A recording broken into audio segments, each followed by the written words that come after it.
So I just finished filming this entire video, and literally as I got up to stop recording, I realised that my flies were undone, and you could most definitely tell throughout the entire run of the video. So we're trying again. This time the fly is zipped up, and I'm going to be as quick as I can because now my battery is dying and the sun will be setting soon and it's almost time for my tea. So this is a rushed September month in review. This is everything that I used, watched, listened to, read, thought, etc. in the month of September.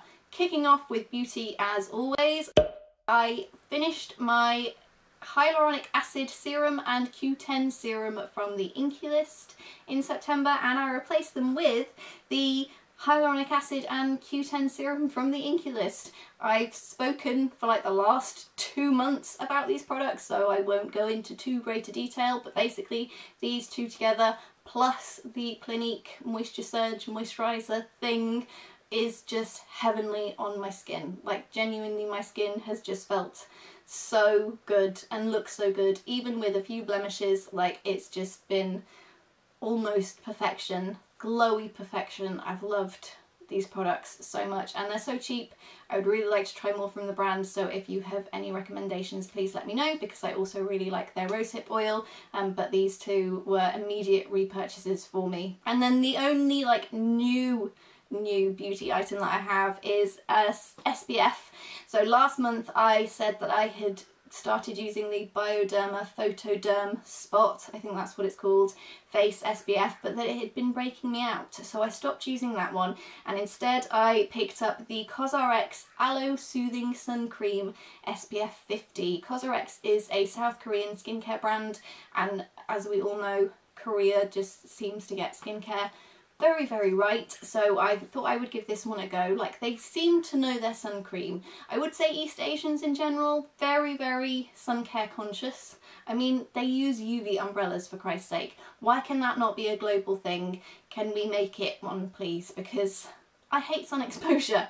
So I picked this one up because I figured they probably knew what they were doing, and they do. This is really nice. I would say it's probably not ideal for anybody with combination oily skin, which is me, because it is a quite thick cream, but like, I quite like very heavily moisturised skin anyway, so it doesn't really bother me so much. And I would also say, if you are sensitive to fragrance, this is not it, because it smells very strongly of aloe. Not a problem for me. Again, it's like the one thing that does not irritate my skin is fragrance, so it's fine for me. I think it absorbs really well, it rubs in really nicely, like it doesn't leave a layer on your skin that takes ages to rub in. It like absorbs instantly. I don't notice a white cast, but I am very pale, so I don't necessarily know that I would.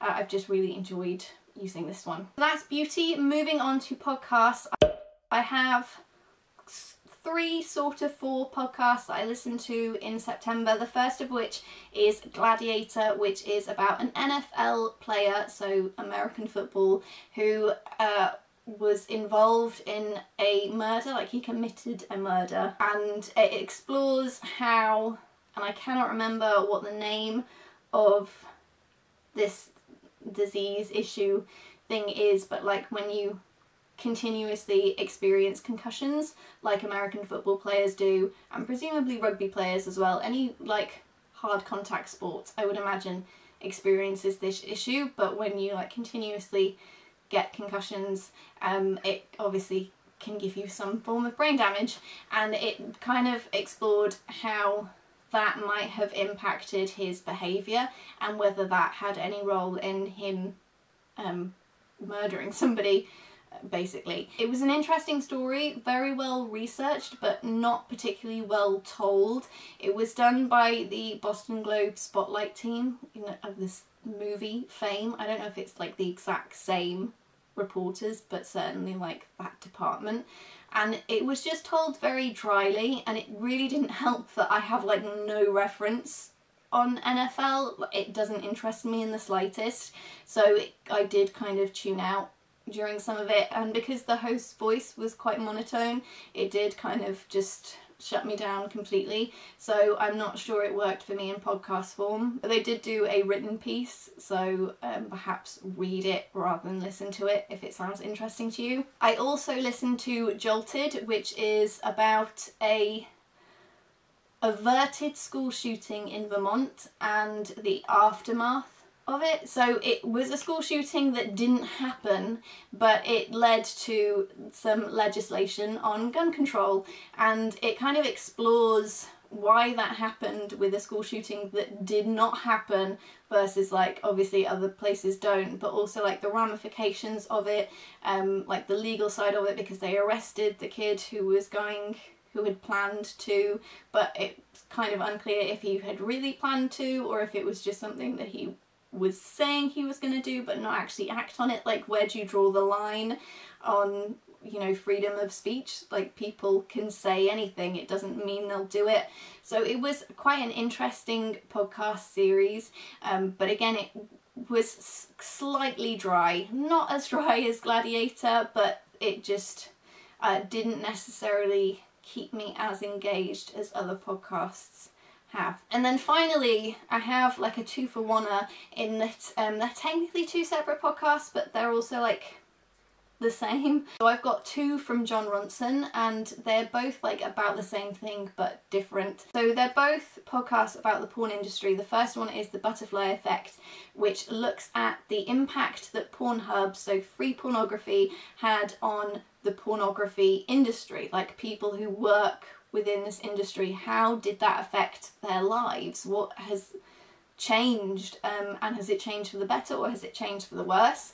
A very interesting look, some very weird stories that came out of it, but very well told. I really like Jon Ronson's style of storytelling, so it worked very well for me. And then the second one is sort of a follow-on, but is very different in tone. So it's called The Last Days of August, and it is about the suicide of August Ames, who was a pornographic film star. She was an actress in porn films, and it's kind of a touchy subject because it does look at like why she committed suicide, and I think sometimes trying to figure something like that out is very murky waters, and pointing fingers at people who have lost a loved one to suicide is always morally questionable to me. But I think it was really well done, and it does raise that very issue itself.